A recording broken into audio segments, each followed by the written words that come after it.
Cosas de Tierra Santa. Vamos a la Santa Palabra de Dios en el nombre del Padre, del Hijo y del Espíritu Santo. Amén. Seguimos en el libro de Samuel. Seguimos en el libro de Samuel. No hemos entrado todavía en materia en este... A ver, porque fui a parar al libro de los Reyes. En el retiro cambié la estampita, ¿no? Estábamos en 16, en primer libro de Samuel, capítulo 16, donde se hace la introducción del rey David. Todavía no vamos a empezar a leer el capítulo 16, porque antes de hablar de David vamos a introducir a David. La semana pasada hice algo de la introducción de David porque tuvimos al padre Saúl aquí que oró por las personas, pero dijimos que el rey David es el más grande y el más amado rey de Israel.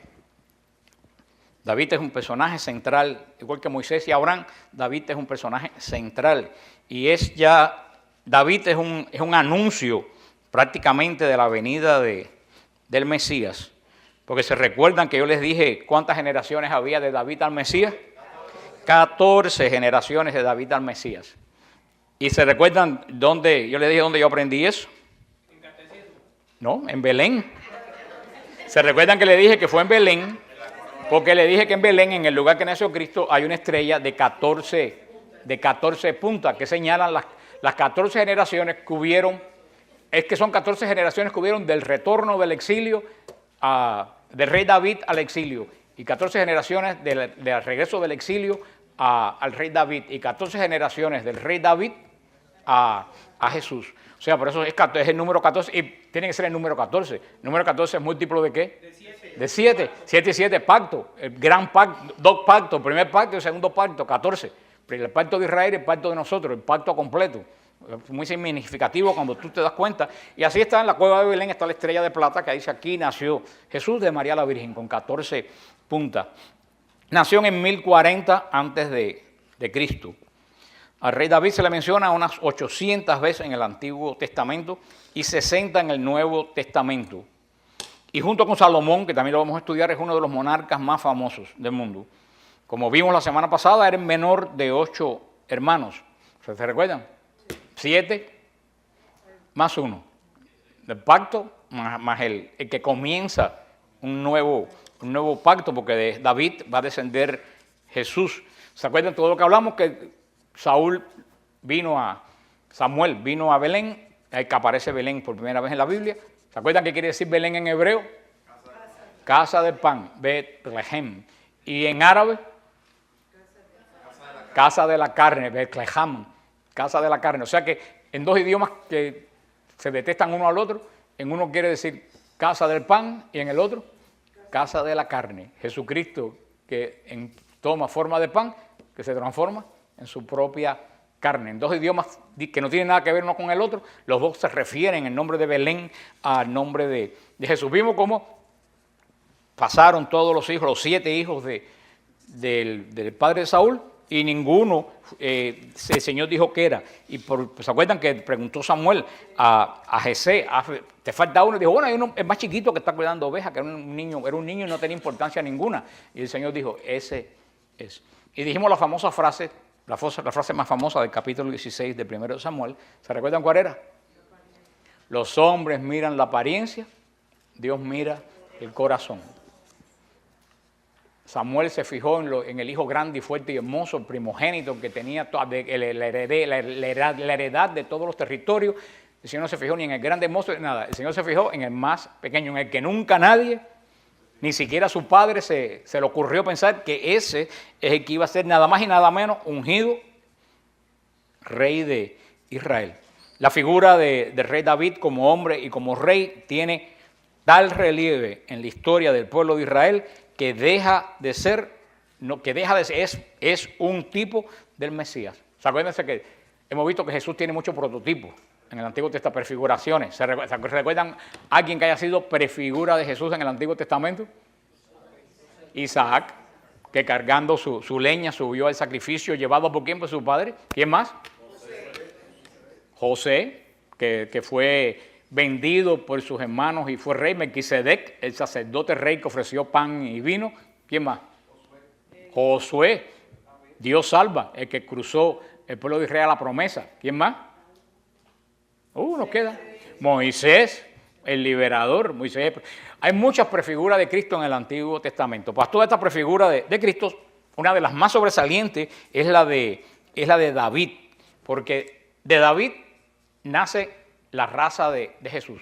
O sea, los genes de Jesús, la genética, hoy en día se habla tanto de genética, la genética de Jesús es nada más y nada menos que la del rey David. O sea que mira tú qué importancia tan grande va a tener el rey David en la historia. Y vamos a ver cuando lleguemos a esa parte la gran promesa de Dios: tu trono estará firme por toda la eternidad, por toda la eternidad.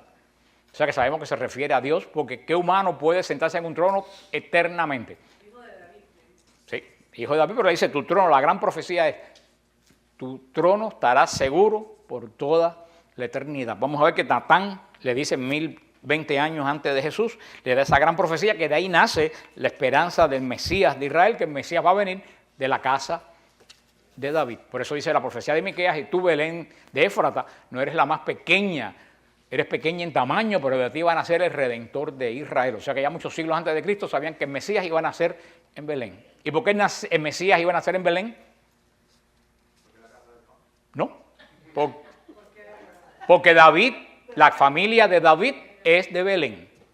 La familia de David es de Belén. Si el Mesías es el heredero de David, el Mesías debe nacer de la familia de David en la ciudad de David. Por eso a Belén se le conoce como ciudad de David. Se le conoce también a Belén la ciudad de David. Y de ahí toda la genealogía. Por eso cuando llegamos a la genealogía que vemos en el Evangelio de San Lucas, la genealogía de José es el último descendiente de la casa real de David. Y María se supone que también era de la casa de David, porque en ese momento ellos se casaban solamente entre las familias, no se casaban fuera de las familias. O sea que si José estaba casado con María, hay un 99% que María también es de la casa de David. Por eso, cuando uno piensa, pasando 1020 años, cuando uno piensa, imagínate tú, el rey más poderoso de Israel, que su reinado iba desde el Líbano hasta lo que hoy es Siria, hasta el Sinaí. ¿Quién quedaba como heredero del reino de David? Un carpintero. ¿Qué podían pensar la gente? ¿Qué pasó con la promesa de Dios de que el trono de David va a estar seguro por toda la eternidad si el que queda es un muchacho que es carpintero en un pueblo perdido? Eso para que tú veas que aunque parece que Dios se olvida de las promesas, Dios no se olvida. Dios espera, no el tiempo tuyo, sino el tiempo de Él. Dios lo espera. Acuérdense que Dios vive en el Kairos, nosotros vivimos en el Cronos. El problema es que Dios no ajusta el Kairos al Cronos. El Cronos tiene que ajustarse al Kairos. Pero como el Cronos va así y el Kairos va así, el momento más importante de la vida cristiana es cuando el Cronos se une con el Kairos. Cuando el tiempo tuyo, eso ocurre algunas veces en la vida, en la oración o lo que sea, y te parece como que el tiempo se detiene, como el tiempo se va. Eso es que el Cronos se une con el Kairos, pero eso dura, qué sé yo, par de minutos y ya vuelves a la realidad. Pero hay un momento en la oración que a ti se te va el tiempo, o sea que te quedaste fuera de... Una vez yo me acuerdo que oramos por un muchacho, el muchacho descansó en el espíritu y cuando se levantó me dijo, yo le dije, vaya descanso, y dice, no sé, no he estado ni 3 minutos. Digo, oye hermano, hace 25 minutos que tú estás en... Y él no se dio cuenta que habían pasado 25... O sea, hay veces que pasa, pero es hermoso cuando el Cronos de nosotros se une. Lo que pasa es que es muy rápido. Eso es un activo de la eternidad. Cuando eso sucede a las personas de oración. A partir de David, la alianza de Dios con el pueblo se hace a través del rey. ¿Se recuerdan que la alianza se fue pasando de Abraham a Isaac, de Isaac a Jacob, de Jacob a Judá? De Judá fue pasando a los primogénitos de Judá, y a partir de este momento David es el depositario de la alianza de Dios. Todo lo que está unido a la familia de David está dentro de la alianza de Dios. Así como nosotros explicamos, nosotros entramos a la alianza de Dios hoy en día a través de ¿quién? De Cristo. De Cristo, del bautismo de Cristo. Pues en ese momento, ya teniendo ese rey santo en Israel, la gente entraba a la alianza con Dios, por lo menos con la circuncisión, pero en la unidad de ¿quién? De David, cabeza espiritual y cabeza jurídica del reino. El trono de Israel es el trono de David. Y las victorias que va a tener David va a anunciar las victorias que va a tener Jesús. El Espíritu que cuando unge Samuel a David, el espíritu que viene sobre David es el mismo que va a reposar sobre Cristo. Cuando Cristo dice, el Espíritu de Dios está sobre mí, es el Espíritu Santo que descendió también sobre David. Por eso David recibe esta unción. Una unción es algo que viene de lo alto y te cubre. La unción originalmente era de aceite, pero hoy en día no estamos ya en la alianza antigua. La unción hoy en día no es de aceite, la alianza es la unción de ¿qué es? Del Espíritu Santo. En el momento que tú estás en oración, puede ser que estés orando solo, puedes estar que alguien está orando por ti y sientes que algo viene sobre ti que tú no puedes explicar qué cosa es. Y te vas, tenga alguien detrás o no, como le pasó a... No, le pasó en este retiro, le pasó a Andy, le pasó, pero antes le pasó... ¿A quién le pasó? ¿A quién se cayó para atrás aquí? Sin que hubiera nadie atrás. Esta doña que está... Esa doña que está ahí fue Andy, esa fue tu predecesora en el tortazo. ¿Eh? Pero están los dos sanos y salvos. Que no déjate de cuento que después hasta la cara tuya cambió. La cara tuya fue como si hubieran hecho una cirugía plástica. Así que ese tortazo parece que te vino, igual que Andy, parece que les vino muy, muy bien. Pero esa unción que cae sobre uno, que uno se olvida todo lo que... Porque ustedes estaban esperando que alguien lo aguantara, pero yo conozco gente que no están esperando que nadie lo aguante, ni que tú lo esperas tampoco. Y aunque no te pase, también uno siente ese poder de Dios. Esa es la unción del Espíritu Santo que puede venir de muchas formas. Y hasta solo orando, Santa Teresa, fungida por el Espíritu Santo, orando ya sola en su celda, haciendo la invocación al Espíritu Santo con la secuencia de Pentecostés, como le recomendó San Francisco de Borja. Y haciendo la secuencia del Espíritu Santo, vino la unción del Espíritu Santo y la transformó para toda la vida. Y esos 7 espíritus descansan sobre David, que también es el hijo, ¿cómo se llama el padre de David? ¿Se acuerdan? Jesé, o también le dicen Isaí, porque los judíos solamente tenían 2, muchas veces se conocen a los judíos por 2 nombres, como aquí a la gente que le dicen, que no sé, yo y se llama José. Los judíos muchas veces tienen 2 nombres, pero David es el gran ungido de Israel. David es el constantemente llamado el bendito de Dios, aquel a que Dios asiste con su presencia porque Dios está con él. A David le prosperan todas las cosas, desde su lucha contra Goliat y cuando fue guerrero al servicio de Saúl, y la que él mismo va a emprender como rey liberador dice 2 de Samuel 8:14, que por donde quiera que iba David, Dios le daba la victoria. David es encargado como Moisés de ser el pastor del pueblo de Israel. Hereda las promesas hechas a los patriarcas y en primer lugar es el primero que posee toda la tierra de Canaán. Hasta él no había poseído nadie toda la tierra de Canaán. Es el artífice de que le arrebata toda la tierra que tenían los filisteos. ¿Se acuerdan que Israel dejó a los filisteos? Los filisteos, por culpa de los filisteos en medio, los corrompieron. David va a expulsarlos. Inclusive Jerusalén era una fortaleza filistea antes de David. Y David los va a expulsar y ahí va a fundar el reino, la capital del reino, Jerusalén. ¿Por qué David escogió a Jerusalén? ¿Se acuerdan? ¿Por qué David escogió a Jerusalén? Algo pasó en Jerusalén que se llamaba Jerusalén. Ahí fue donde Melquisedec ofreció pan y vino en sacrificio. Y ahí fue donde Abraham fue a sacrificar a Isaac. Donde está esa mezquita musulmana con la cúpula dorada.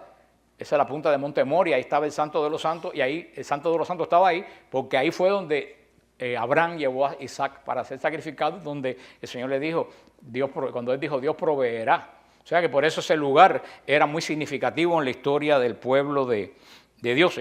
La toma de Jerusalén es lo que corona la conquista de toda la Tierra Santa, que empezó en época de ¿quién? De Josué. Lo que empezó en época de Josué lo termina David. Por eso también a Jerusalén se le llama la ciudad de David, igual que Belén. Hoy hay una gran conexión entre Belén. Belén está de Jerusalén a unos 8 kilómetros. Uno sale de Belén, coge una calle ahí, pum, y ya está no se crean que Belén está muy lejos de Jerusalén. Prácticamente hoy en día es un suburbio de Jerusalén, es Belén. Por eso se le llama también la ciudad de David. Y la ciudad de David es donde se funda el núcleo de Jerusalén. Ya con el tiempo, ya la ciudad creció y la ciudad de David es un pequeño montículo en la esquina por donde está el templo. Pero originalmente eran unas cuantas casas que estaban cerca del monte Moria. David también desempeñó funciones sacerdotales y esta vez Dios no lo corrigió. El problema es que el Señor se lo pide, pero a Saúl nadie se lo pidió. ¿Por qué Saúl se arrogó funciones sacerdotales? ¿Por qué defecto? Por el orgullo, por la soberbia que él tan grande tenía. ¿Cómo responde David al llamado de Dios? Con una profunda fidelidad a la causa del pueblo de Israel. La religión judía que practicaba David se caracterizaba por el deseo que él tenía de servir a la obra de Dios. Y vamos a ver que David es un gran hombre, todo lo que no fue Saúl. Porque David es ungido. ¿A qué edad tendría David? ¿Ustedes creen cuando fue ungido David? 13 o 14 años. Ya era rey de Israel y se lo dijo Samuel a Saúl. Perdiste el reino, ya Dios tiene su ungido. Sin embargo, David inmediatamente salió y dijo, yo soy el rey, David vete, Saúl vete. No, David tuvo la paciencia de esperar años de años. Se hizo un hombre, se casó con la hija de Saúl. Saúl lo persiguió para matarlo. Saúl, a pesar de que estaba ungido desde pequeño, David tuvo paciencia a que Dios le dijera cuándo él empezaba a actuar. ¿Qué es lo que nos falta? A nosotros. Nosotros queremos las cosas ya. Vamos 3 veces a la casa de Biblia, ya creo que soy maestro de Biblia y abro un grupo. Se ríen. Tengo una lista. Llegas ayer a la iglesia y ya quieres estar orando, imponiendo manos y hace 3 semanas eras santero y ahora quieres imponer manos. No tenemos paciencia. Y vemos que las grandes obras de Dios se hacen con paciencia. Jesús se preparó 30 años para ministrar 3. David tuvo casi más de 14 años siendo él ya rey. Saúl siendo nada. Sin embargo, cuando le dijeron, mata a David, que está metido en la cueva que tú estás, y lo que dice, ¿te acuerdan que dijo a David? No toquen al ungido de Dios. Siendo él también un ungido. Siendo Saúl un sinvergüenza. David que lo tenía a la mano, vamos a ver cuando lleguemos ahí, que David estaba escondido de Saúl porque lo quería matar, y Saúl entró a la cueva a dormir, que estaba David con los militares de él escondidos en el fondo de la cueva. Y le dijeron, ahí lo tienes, mátalo. Y David dijo, nadie toque al ungido de Dios. Aunque sea un sinvergüenza, aunque sea un pecador, cuando una persona recibe la unción, nadie lo puede tocar. Así que muérdanse la lengua de hablar más de los curas y de los obispos que están ungidos, sean sinvergüenza o no lo sean. Si tienen problema con un cura, con un obispo, con un ungido, tú sabes lo que tienes que hacer en vez de mover la lengua para criticar, mover la lengua para orar. Y acuérdate de las palabras de David, que nadie toque al ungido del Señor. David fue un hombre de una profunda fidelidad. Fue un hombre de una profunda obediencia. Fue un hombre perfectamente abandonado a la voluntad de Dios. Estaba dispuesto a aceptarlo todo de él y espera que el Señor lo transforme en medio de todas las desgracias que va a vivir. Es un humilde servidor a pesar de ser rey, confuso por los privilegios que Dios le otorga, pero no desconfiado, porque Saúl fue confuso de los privilegios que Dios le dio, pero ¿qué cosa? Desconfió. No, yo no sirvo para eso. ¿Se recuerdan lo que le dije? Cuando Dios te llama, ¿Dios qué? Te capacita. Si Dios te llama, Dios te capacita. Dios nunca te va a llamar que no te va a capacitar para lo que Él te llamó. Por eso David es uno de los... ¿Se acuerdan que la Bata habló otro día en el retiro de los Anahuín? Los que fuimos a retiro. Los Anahuín eran los pobres de Yahvé. Podían ser millonarios, podían ser rey, pero si tu corazón solamente estaba amarrado a Dios, eran Anahuín. Anahuín es aquella persona que depende de Dios aunque tenga millones en el banco, pero no depende de los millones del banco. Si tiene millones en el banco, bendito sea Dios, pero si mañana no lo tiene, bendito sea Dios. El Anahuín no depende de la cuenta bancaria, depende de cómo sea tu corazón. David fue el primero de los Anahuín. Siendo rey, habiéndolo perdido todo por su hijo, siempre se mantuvo fiel al Señor y entregado al Señor. David es el hombre que confió infinitamente en la misericordia de Dios. Porque David fue un santo. Sí, fue un santo. Fue un hombre santo, pero tuvo errores como todos los santos. San Ignacio de Loyola, el gran reverenciado por nosotros, fue un sinvergüenza antes de su conversión. San Agustín, ni andes ahí. Lo dice San Pablo, donde abundó el pecado, sobreabunda, no abunda, sobreabunda la gracia. David, ¿se acuerdan cuál era el problema de David siendo un hombre bueno? ¿Qué le faltaba a David siendo un hombre bueno?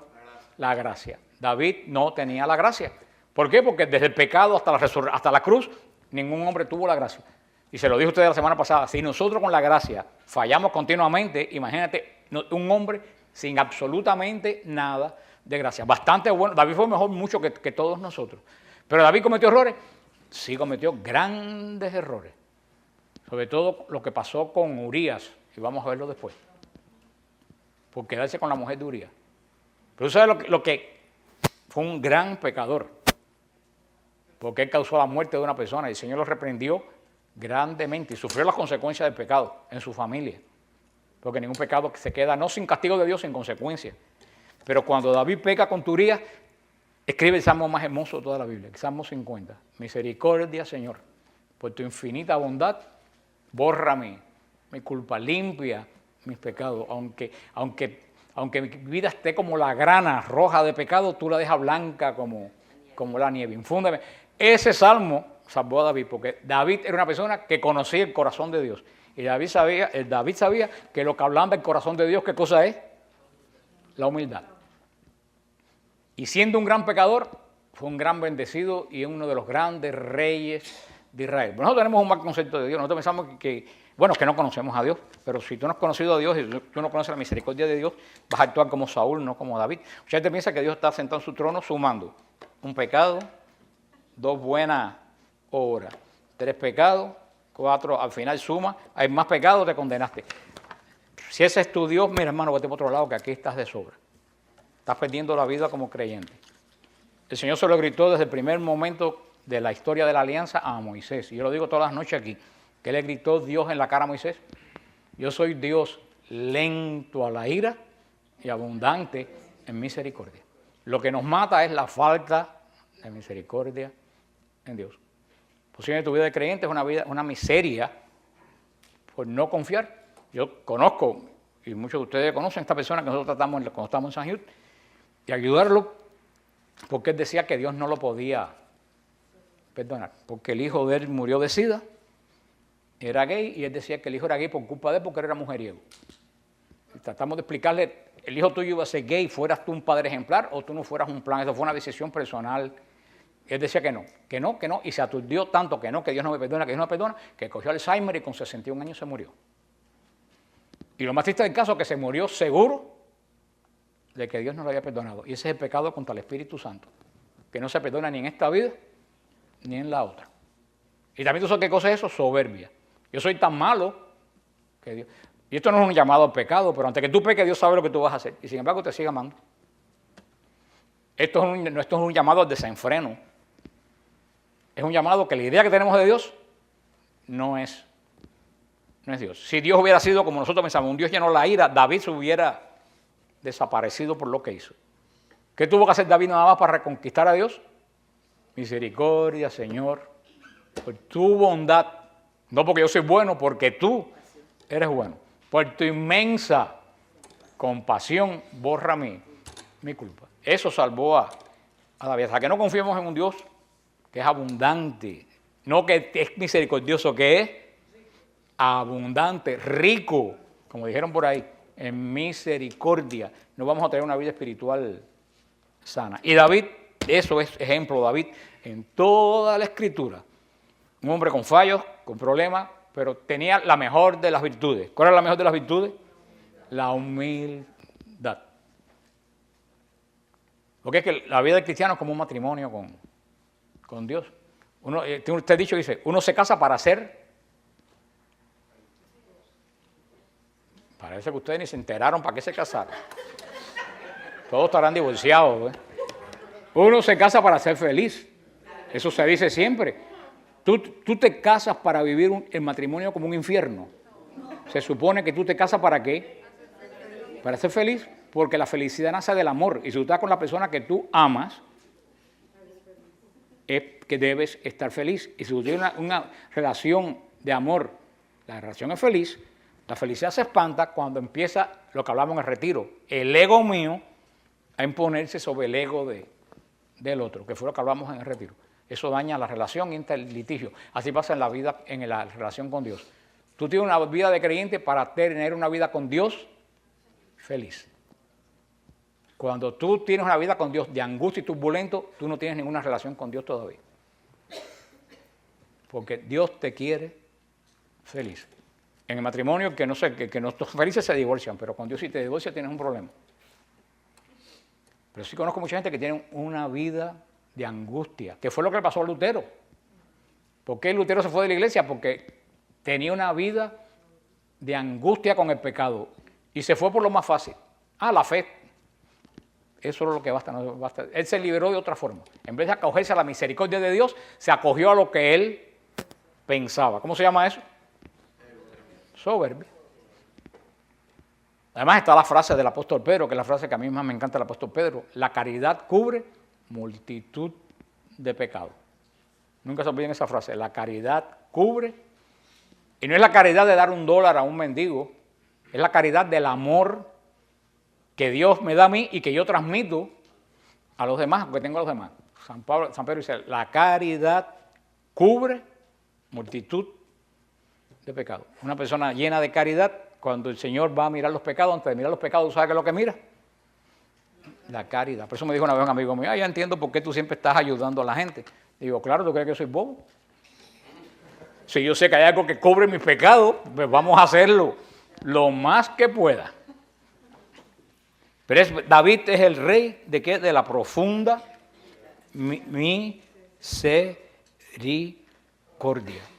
Por eso vamos a ver los errores que él tuvo. Además fue un gran político.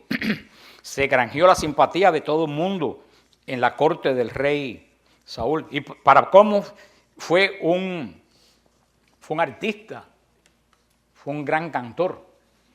Él empezó su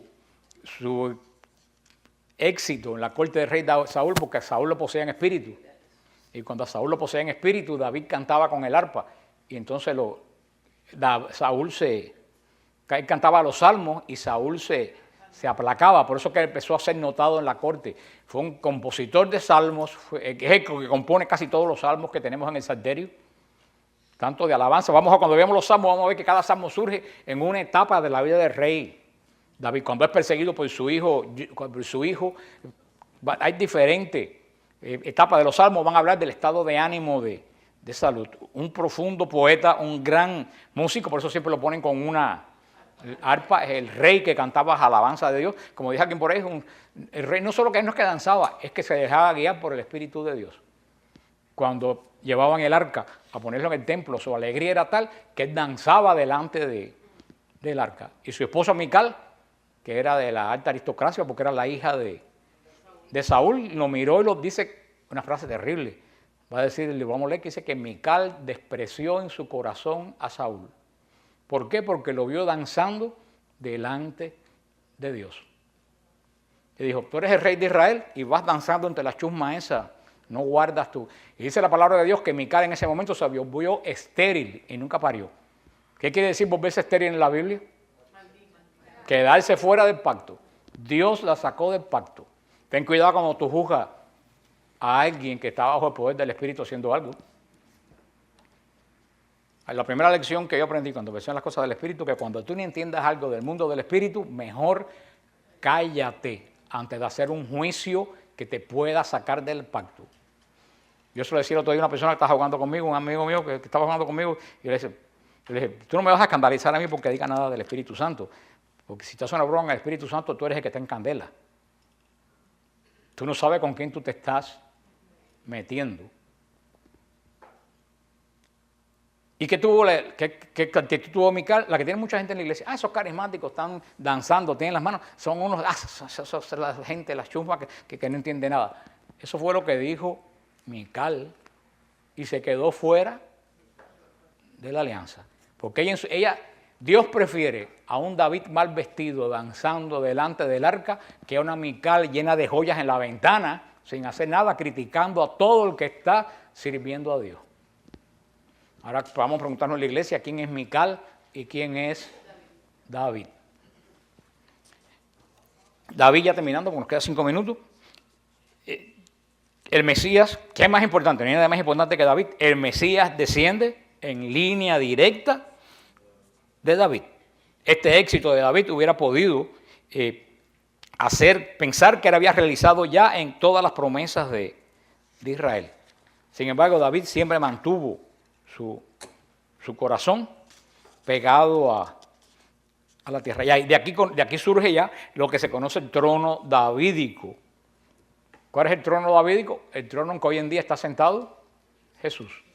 Jesús está sentado, es el heredero del trono de David porque él se sentó en el trono de David para siempre porque él es eterno. El trono no lo hace la silla, el trono lo hace el que se sienta en él. Y cuando se dice el trono de David quiere decir el reinado de David. Jesús es de la casa davídica y si nosotros somos uno en Cristo, somos el cuerpo de Cristo, también nosotros descendemos del rey David. Ojalá que el Espíritu que descansó sobre David descanse también sobre nosotros. Y por eso uno de los títulos mesiánicos de Jesús, hijo de David. La gente dice, pero ¿cómo es hijo de José? Sí, es hijo de José, pero cuando se llama hijo de David es que quiere decir que él es heredero de la línea. Y es Jesús es el último heredero de la casa de David. Con Jesús se acaba el linaje de David. Porque con Jesús se acaba, es una de las pruebas que yo tengo para decirle a las personas que María solamente tuvo a Jesús como hijo. Si María tiene 3 hijos con José, y José es el último heredero de David, y el hijo mayor que Jesús se muere, ¿a quién pasa el trono de David? A uno de los hermanos. Por ley judía, si Jesús tiene 3 hermanos y Jesús muere, el trono pasa al hermano que le sigue. Sin embargo, Jesús es el trono de David para siempre. Hay que decir que con él se acabó el linaje de David. No había más ningún hermano. No podía, esa es una de las razones por la cual no podía haber hermanos, porque Jesús es ahora el linaje de David, somos nosotros, que somos el cuerpo de Cristo. Con Jesús se agotó la línea davídica. No se agotó porque Jesús sigue siendo, no vamos a decir que se agotó, se transformó la línea davídica. Pasó de Israel ¿a quién? A la iglesia, a todos nosotros. Por eso es la importancia del rey David. Y la importancia del rey David es esa, que es muy allegado a nosotros, porque siendo pecador, llenos de defectos, fue un gran hombre. ¿Qué fue lo único para ser un gran hombre a lo que Dios quería? ¿Qué fue lo único que tuvo que hacer David? No, por ahí lo dijeron, obedecer. Lo que hemos hablado continuamente. Lo único que David tuvo que hacer para agradar a Dios fue obedecer, aunque no entendiera nada. Es lo que dijo Santa Teresita. Ser santo es hacer lo ordinario. ¿Cómo? ¿Qué cosa era lo ordinario de David? Ser rey. Y tuvo que hacerlo extraordinariamente bien. Por eso que Jesús, por eso cuando decimos Jesús es rey, ese canto, porque Jesús es rey, cuando celebramos a Jesús rey del universo el último domingo de Adviento, ¿de qué reinado estamos hablando? De David. Jesús es rey porque heredó el linaje real de David, por eso que Jesús es rey. Cuando decimos que Jesús es rey, claro que es rey porque es del linaje de ¿quién? Y en el bautismo nosotros nos ungen como ¿qué? Como reyes. ¿Por qué nos ungen como reyes? Porque nosotros somos del linaje de David. ¿Tú crees que la mitad de la gente sabe eso? Están hablando de porquerías, que es lo que hablan continuamente, no les hablan de lo que tienen que hablarle al pueblo de Dios. Por eso que dice la palabra de Dios, mi pueblo se muere. Y ojo, no solo que no se habla al pueblo de Dios, que al pueblo de Dios no le interesan las cosas que se le hablan. Yo he dicho un montón de veces que si yo tuviera llagas, esto aquí estuviera lleno, tuviéramos un salón, pero la gente no está buscando la palabra, la gente está buscando el show. Y por eso uno da charla de la Eucaristía y van 100 personas. Vienen unas reliquias Juan Pablo II y van miles. Estamos buscando el show. El show estamos buscando. Igual, ya eso no es de ahora, Jesús lo dijo. Este pueblo me sigue porque Jesús no se hacía ilusiones ninguna. Jesús lo dijo, este pueblo me sigue porque les doy pan. No por lo que le prediqué en ese monte del monte, me siguen por el pan que yo le convertí y le di en la base del monte. Por eso que le cayeron atrás por todo el lago. No porque se entusiasmaron con el sermón que él dio. Entonces, si a Jesús le pasó, pues no podemos esperar que nosotros seamos.